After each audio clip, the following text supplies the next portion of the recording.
Fala, meu povo, bom dia, a paz do Senhor.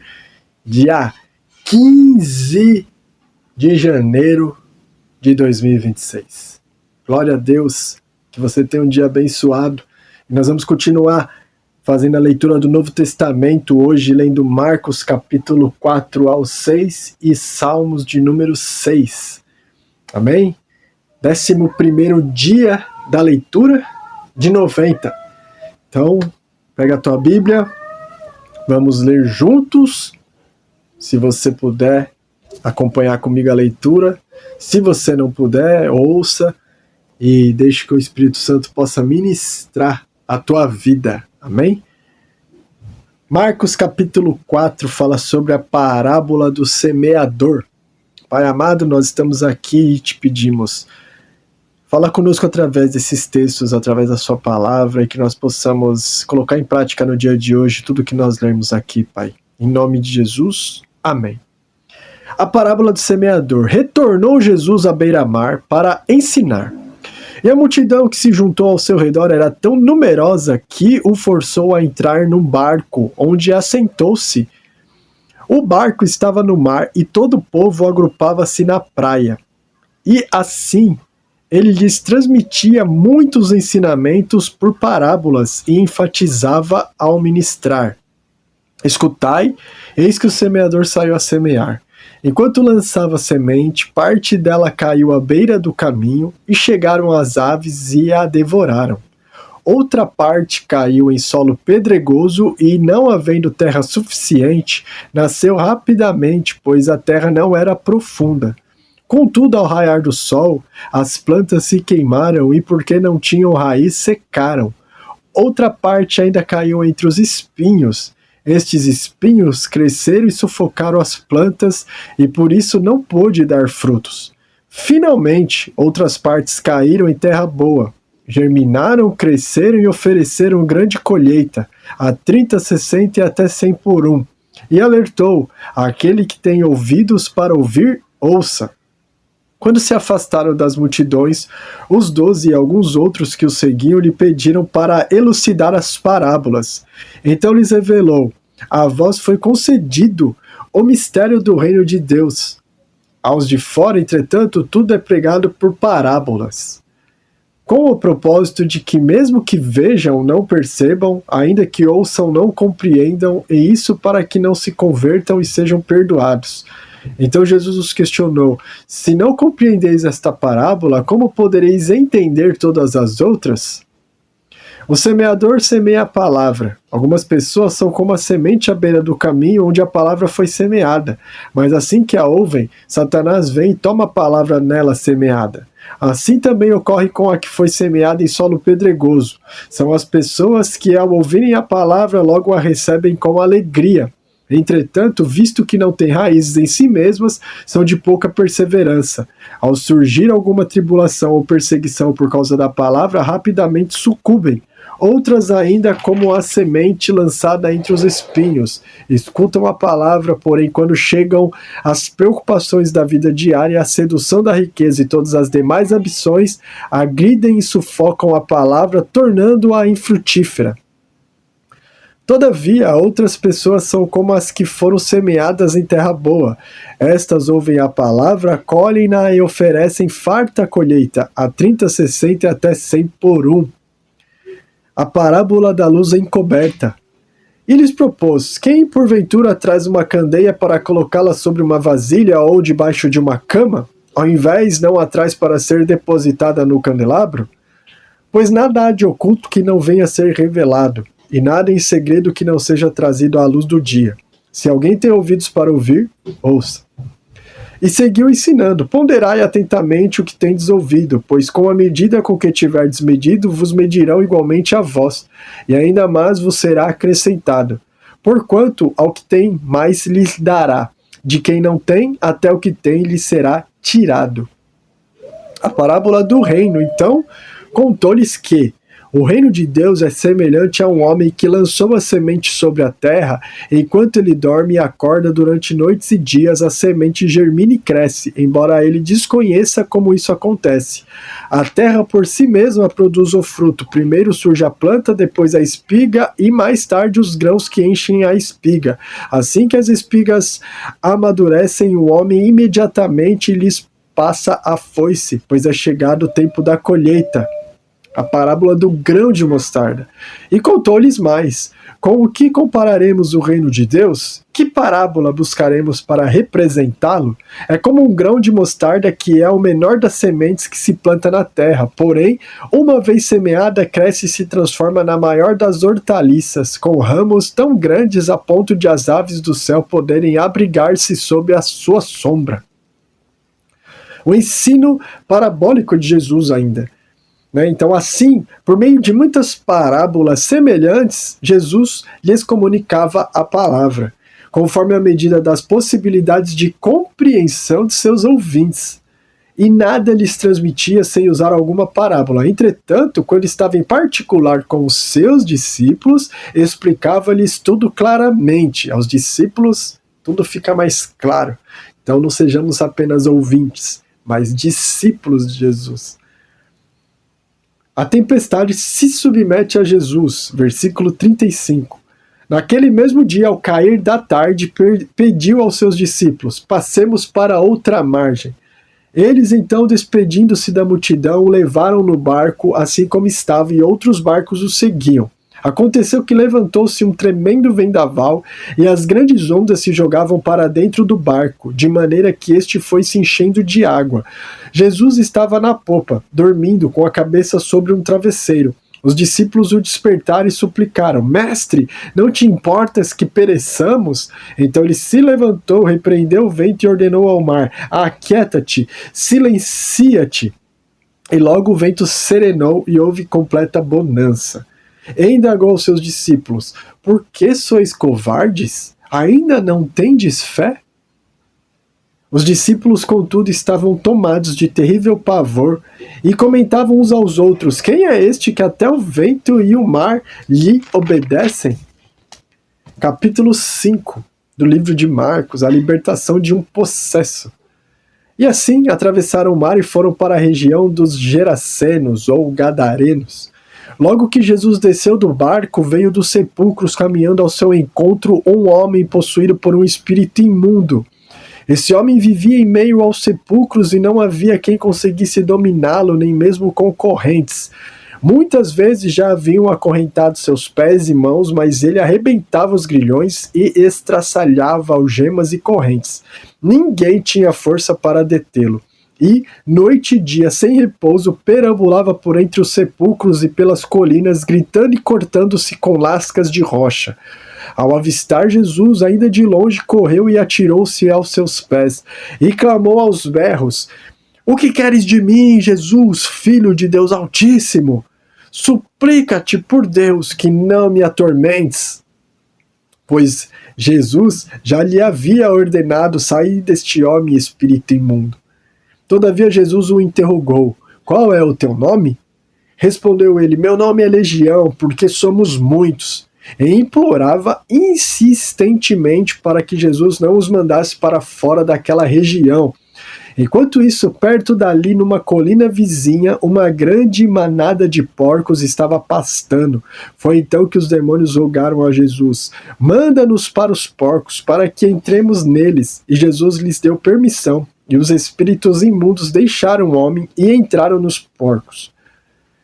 E a manada, com cerca de 2.000 porcos, atirou-se precipício abaixo em direção ao mar e nele se afogaram. As pessoas que apacentavam os porcos fugiram e relataram esses fatos na cidade e nos campos, e todo o povo correu para ver o que se havia passado. Quando chegaram próximo de Jesus, observaram ali o homem que fora tomado por uma legião de demônios, assentado, vestido e em perfeito juízo, e ficaram assustados. Os que presenciaram os fatos narraram ao povo o que havia ocorrido com o endemoniado e contaram também sobre os porcos. Então o povo começou a implorar a Jesus que se afastasse daquela região que lhes pertencia.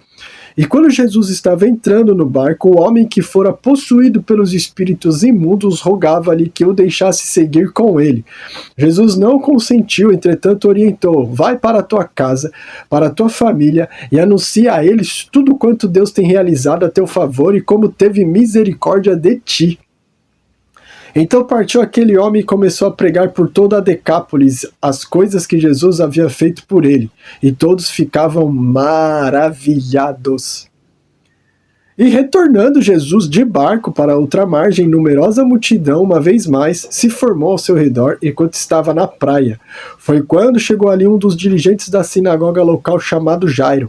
Ao ver Jesus, prostrou-se aos seus pés e lhe pediu aos prantos e com insistência: a minha filha pequena está à beira da morte. Vem e impõe as tuas mãos sobre ela para que seja curada e viva. Então Jesus foi com ele, e uma enorme multidão o acompanhava, apertando-o de todos os lados. E estava por ali certa mulher que havia 12 anos vinha padecendo de hemorragia. 12 anos ela ficava com hemorragia. Ela já tinha sofrido demasiado sob os cuidados de vários médicos e gastara tudo o que possuía, porém, em vez de melhorar, ia de mal a pior. Tendo ouvido falar a respeito de Jesus, passou pelo aglomerado de pessoas e conseguiu tocar em seu manto, pois ela dizia consigo mesma: se eu puder ao menos tocar as suas vestes, ficarei curada. E naquele instante se lhe estancou a hemorragia e a mulher sentiu em seu corpo que estava liberta do seu sofrimento. No mesmo momento, ao sentir que do seu interior fora liberado poder, Jesus, virando-se em meio à multidão, inquiriu: quem tocou em meu manto? Ao que os discípulos alegaram-lhe: vês a multidão que te comprime de todos os lados e perguntas: quem me tocou? No entanto, Jesus continuou olhando ao seu redor, esperando ver quem havia feito aquilo. Então a mulher, assustada e trêmula, sabendo o que lhe tinha sucedido, aproximou-se, prostrando-se aos seus pés, declarou-lhe toda a verdade. E Jesus afirmou-lhe: minha filha, a tua fé te salvou. Vai-te em paz e estejas liberta do teu sofrimento. Enquanto Jesus ainda estava falando, chegaram algumas pessoas vindas da casa de Jairo, o dirigente da sinagoga, quem informaram: tua filha já está morta, não adianta mais incomodar o mestre. Mas Jesus não deu atenção àquelas notícias e, voltando-se para o dirigente da sinagoga, o encorajou: não temas, tão somente continue crendo. E ordenou que ninguém o acompanhasse a não ser Pedro, Tiago e João, irmão de Tiago. Assim que chegaram à casa do dirigente da sinagoga, Jesus observou grande agitação, com muitas pessoas consternadas, chorando e se lamentando em alta voz. Ao entrar na casa, ele questionou: por que estáis em alvoroço e pranteais? A criança não morreu, mas está dormindo. E todos ali menosprezaram o juízo feito por Jesus.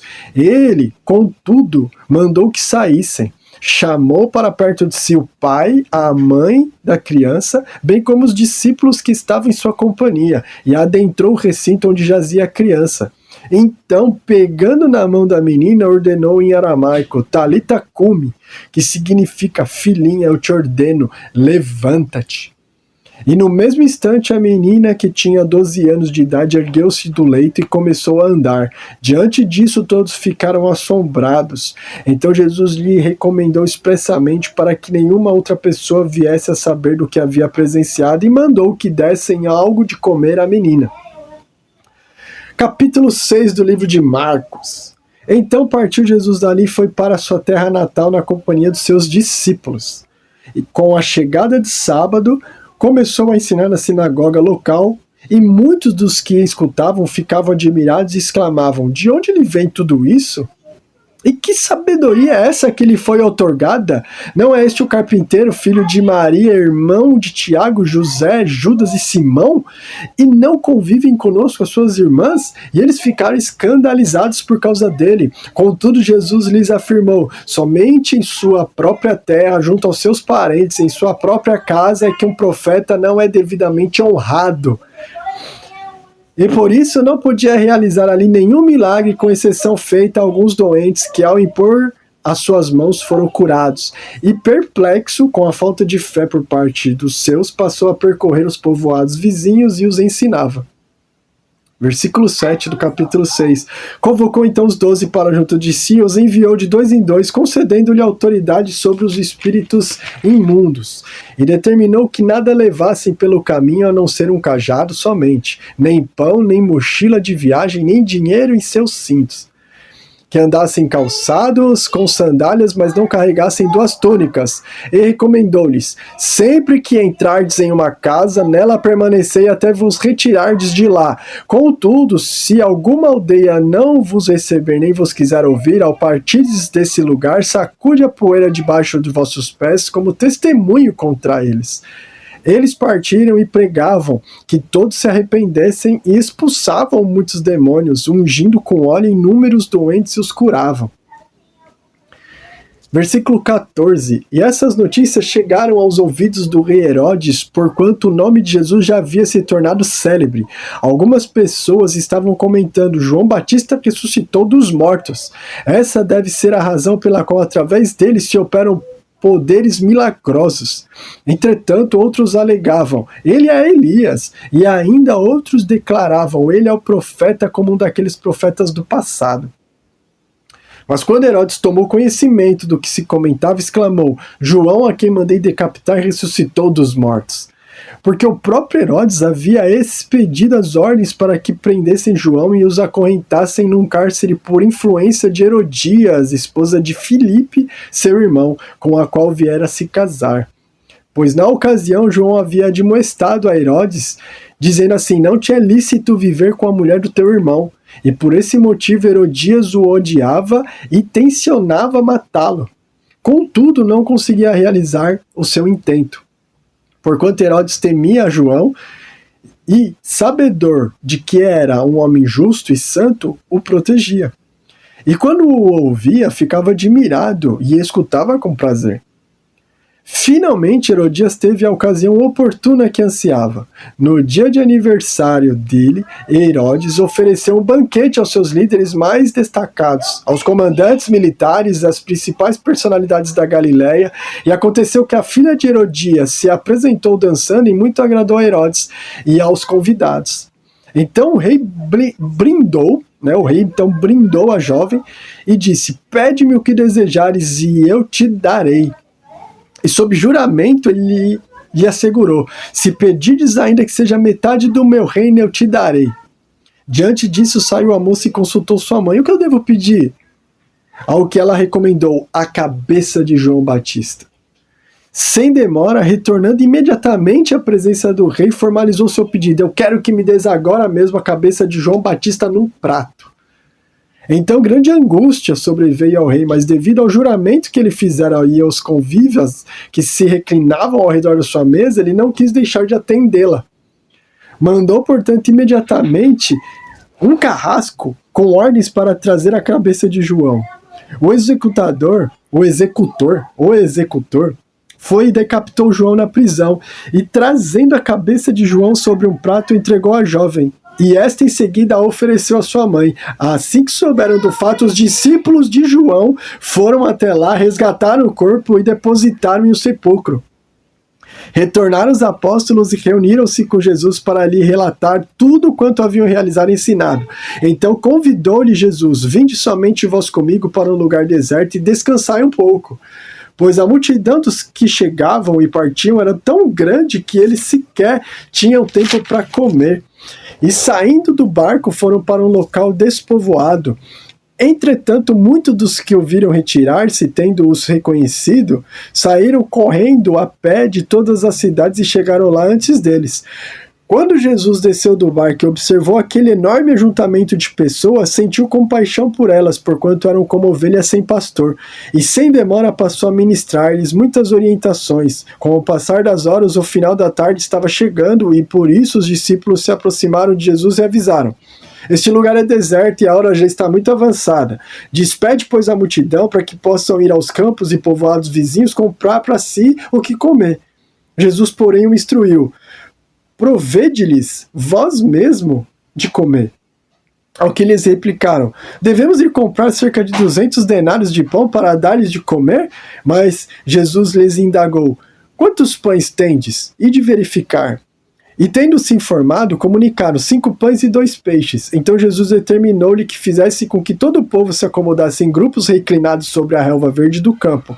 E assim o fizeram, assentando-se em grupos de 100 em 100 e de 50 em 50. E tomando eles os 5 pães e os 2 peixes, elevou os olhos ao céu, rendeu graças e partiu os pães. A seguir os entregou aos seus discípulos para que os servissem ao povo. Da mesma maneira repartiu os 2 peixes entre toda a multidão ali reunida.